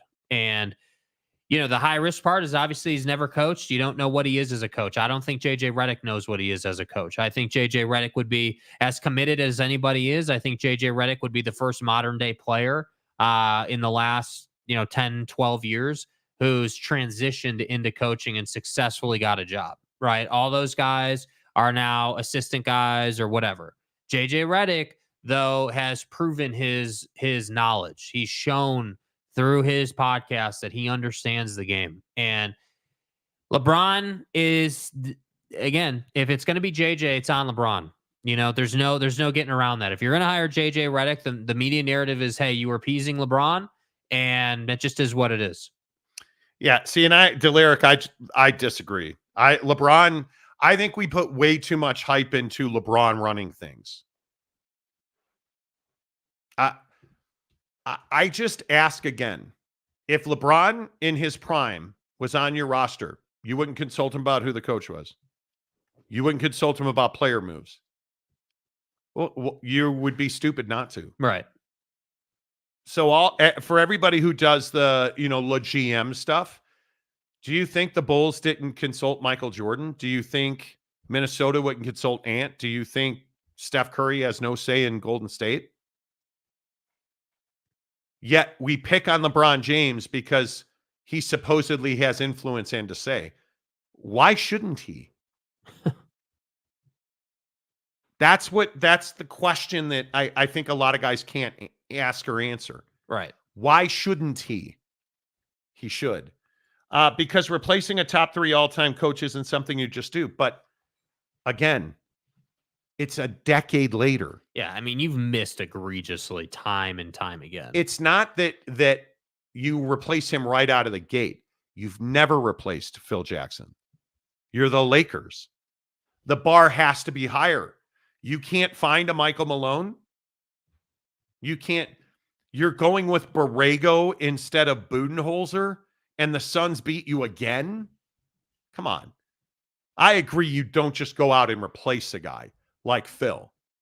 But at some point, you have to find somebody to replace Phil. Especially considering that, relatively speaking, you're not going to do some roster overhaul. They have some draft options and, a couple of moves they can make, but you're not going to go and, massively change your roster, right? You're not going to find the success that way. You're going to add to it and deepen it, but you're not going to have some roster rollover. So the guy you hire is crucial here because of that. If you were a team that had massive flexibility, if you were the Jazz hiring a head coach, it becomes less important per se how they coach because you can mold the team to them, right? That's why the Will Hardy thing is such a discussion with the Jazz. That's why the Suns had so much pressure to go out and find a great head coach and why it was such a clutch pickup to get Budenholzer because Budenholzer can coach that team. He's capable. He's shown that. So that's why I'm saying for the Lakers, don't get this confused. This isn't necessarily about LeBron per se, but the media is always going to lean on that narrative. So if you hire JJ, you need to understand that LeBron's going to deal with that, and LeBron needs to be okay with that. LeBron needs to be okay with the fact that, hey, there's not another great head coach out there. JJ right now is probably the leading candidate. And, what do you think of that? That conversation has to happen with where LeBron's at in his career. And I think this goes back to the Dallas Cowboys because that's what the Lakers are right now. Yeah. Now you have a recent championship and an appearance in the Western Conference Finals. Different. But you have an owner who spends money aggressively but cannot win. Jeannie Buss, I think, has been a mediocre owner. She has too many chefs in the stew, right. But she wants to win and does everything she can do to win. And if you don't win, it's not good enough. Mm-hmm. And I wish the Chicago Bulls had that mentality. I do. I wish the Bulls had that mentality because if we did, we'd win more than we have. Totally agree. I 100% in agreement with Monty. Sam Cassell can help the Lakers get to the finals. Gary, if JJ can develop young guys and can adapt to the modern game, then he should be good, but he needs to be given time. You don't have time with the Lakers. The expectation is you win now. And that's taking the job. That has to be a long-term thing. We can't keep hiring and firing guys every 3 years. But if you cannot win in a year or two with the Lakers, you're not the right guy. You're not the right guy. I even would argue that they pulled the trigger too soon on Frank Vogel, but he lost the locker room to a certain extent. Yeah. So at least I understood that, but that's why I'm saying the JJ Redick thing. I do believe JJ Redick should be a head coach in the league, just not for the Lakers. He should be a head. The Pistons shot for JJ Redick is perfect. It's all about space and time. Yeah, you're a terrible team, but you've got a lot of talent on the roster, a lot of young talent that JJ can go in and prove himself with. That's the kind of job you need starting out in the league. And again, the only reason that JJ's even in this conversation is because of his relationship with LeBron. That's it. So that's what I say, man. This brings me back to my original point. This isn't, hey, who's the best guy for the job? That's not the conversation we're having. We're having who's the least crappiest guy for the job. That's what we're talking about because the coaching pool is non-existent. There isn't really a pool available right now. So we went through, what was it? I think 2 or 3 seasons ago where there were a load of head coaches available and you chose Darvin Ham. That's why you're doing this now. You're paying the price for that poor ass decision several years ago. So again, And I'm not the guy who's like, oh, well, Doc Rivers is going to get the job done in a new organization. Doc Rivers, you know who Doc Rivers is. You know who the classic guys are. You know what their reputation is. He's going to get you the playoff, and you're going to lose. You don't need that guy. I'd have hired Jeff Van Gundy before Darvin Ham. Yeah, agreed. Agreed, completely. At least at that point, you've got experience. I don't know what you do. I honestly, I don't know what you do.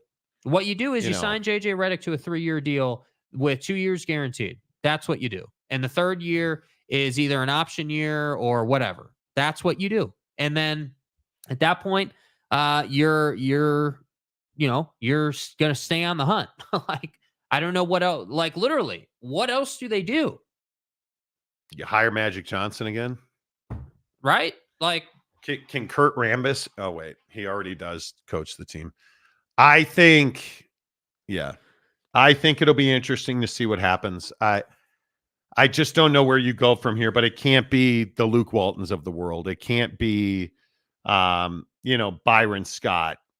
Mike D'Antoni did not work. Like, I just think you have to find the guy, and you have to figure out how to make it work.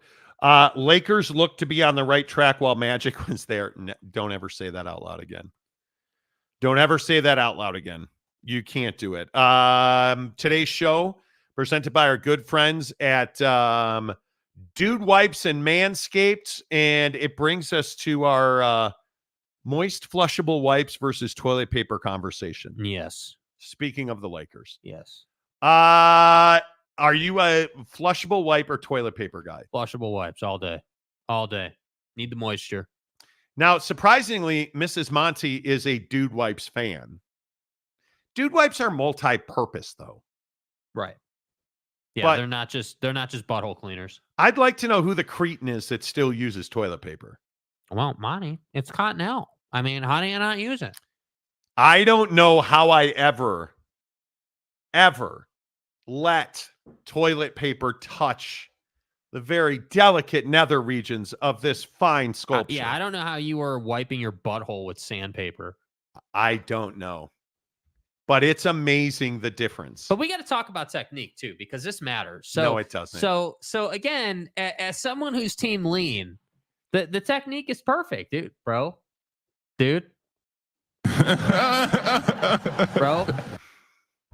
Marty. I don't want to hear about your technique. Well, look, sometimes that knuckle does what it's going to do. Well, and you press a little too hard in the wrong spot, and all of a sudden you're on seventh heaven. It's internal. You know what I'm saying? I don't care about your technique. Uh-huh. You're awkward about things of your butthole. Like, how am I awkward about them? You refuse to recognize that you should spray it in the shower. Janus.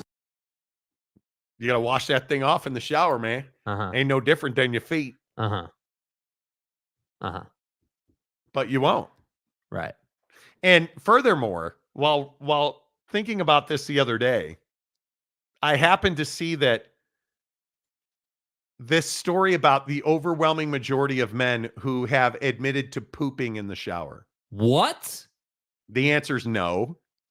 No, I have not. Well, hold up. You're dropping luggage in the shower. That is disgusting. I've never done that. That is absolutely foul.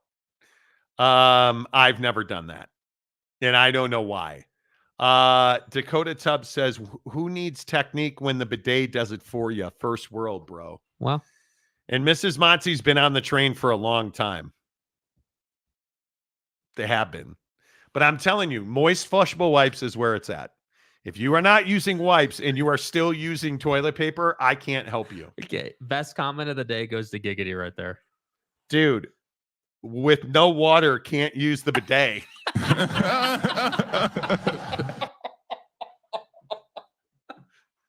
Bro, chill. Third world problems. Dude. Wow. Chad Carter. We're with you in spirit. Mean spirit, but we're with you in spirit. Dude with no water can't use the bidet. Oh my God. No, but I'm serious in the comment section. Are any of you hyenas crapping in the shower? The answer is no. You can't do it. And I've seen it. But if you're not using moist flushable wipes, I don't know what you're doing. Yeah. Because it is a game changer. 100%. Keith Carl says, fuck this, I'm done. Dude, see, this is that prostate exam. This is the colonoscopy conversation. Yeah. These are real world life-changing scenarios. These are dude issues. And Uncle Monty's here to help you. Yeah, Marty. Right? I'm here to help you. I'm telling you, butt wipes, it's been too long. Now, there is also important information to know about using butt wipes. You flush one at a time. That's it. Mm-hmm. You cannot flush 2 or 3 at a time. You cannot flush them on an airplane. Don't do it. But I'm telling you, there's also, do you openly walk through the office bathroom? Walk through the office to get to the bathroom with a pack of butt wipes in your hand? No, dude. I can't do it, bro. Jake puts, when he goes to the bathroom out, in the lobby, Yeah. Jake puts...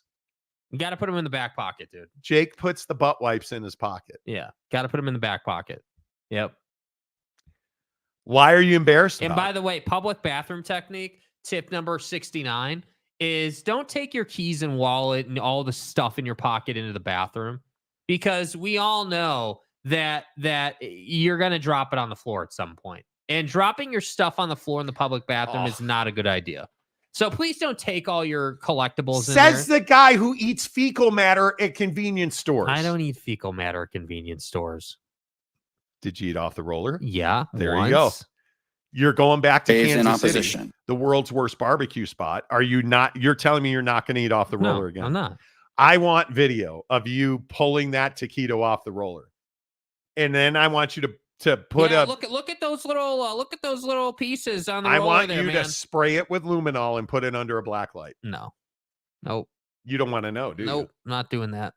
Nope. Will you eat off? Will you eat off the roller?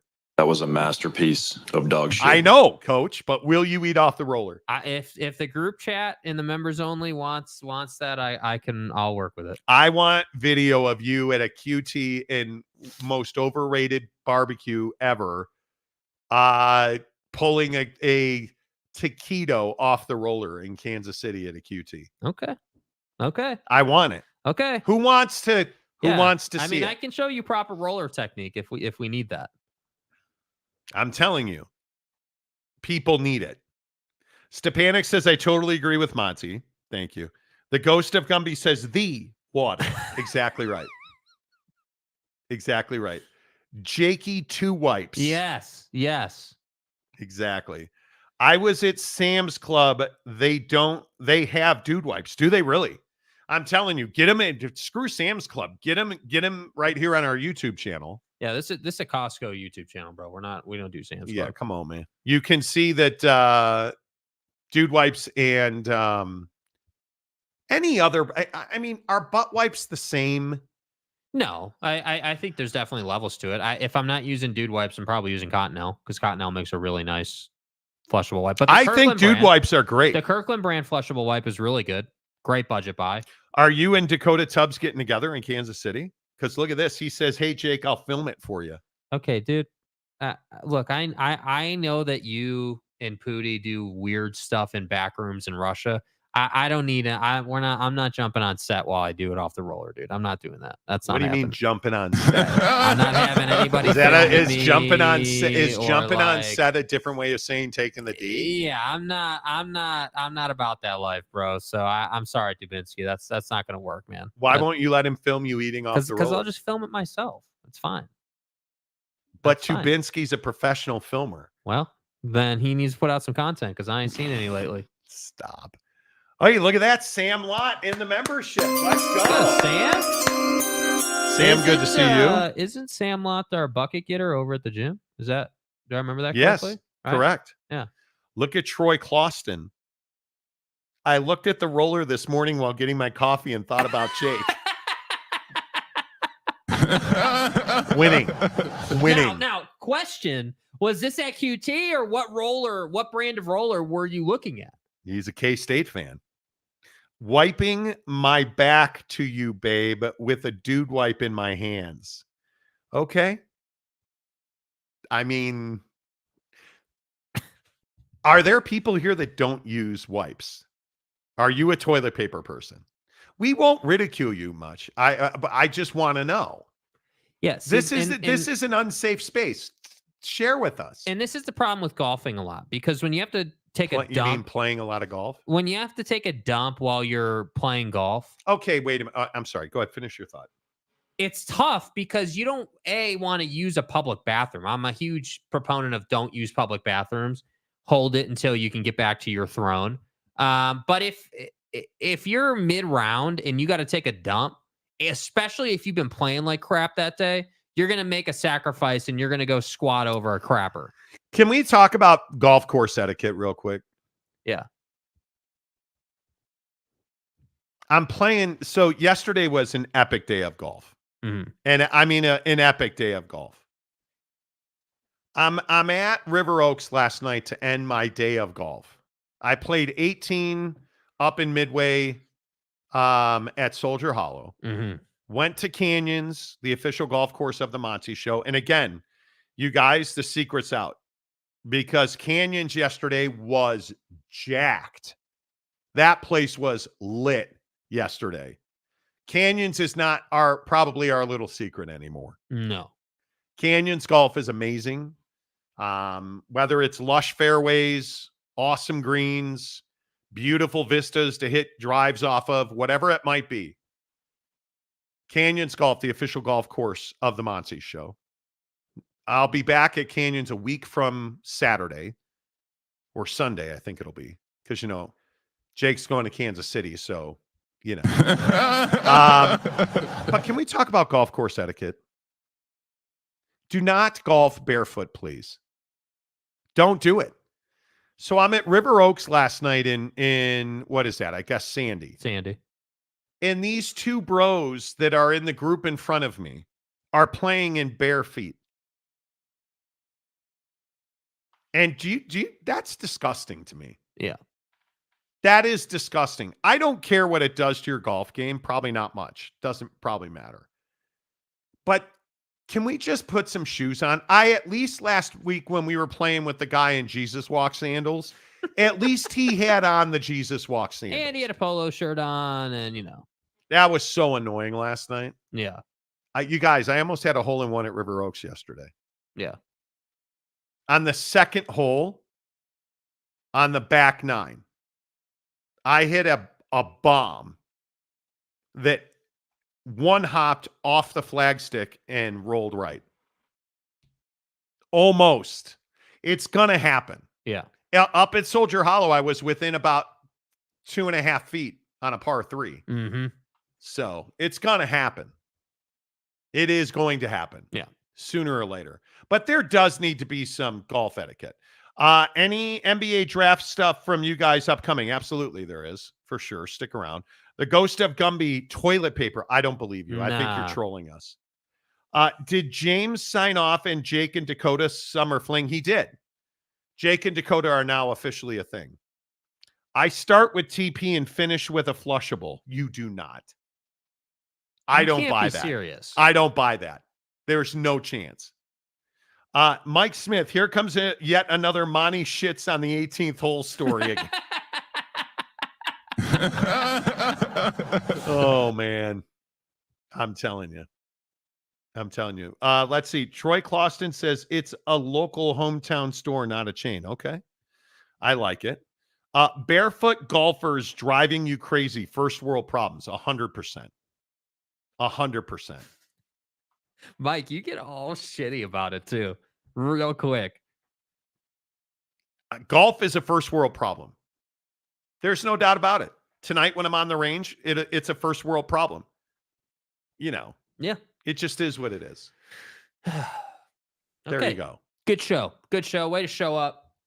Nice job. Way that we show up. Yeah, way to show up and be engaged. Good job. Tomorrow on the show, Giving Friday. Don't miss it. We are going to try and raise on the show tomorrow $1,000 for the Advocates The Advocates working with the Road Home to provide the less fortunate school children in our communities the basic necessities so that they can have things like backpacks, paper, clothing, socks. Let's hook it up. Last year, we raised about $4,900. This year, in the next 6 weeks, we really want to try and get to $5,000. Can we do it? Yes, we can do it on this show. It starts tomorrow.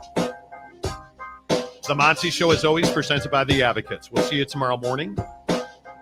You're going to be here, right? Yeah. Are you promising? Are you committing? Yes. Are you all in? Yes.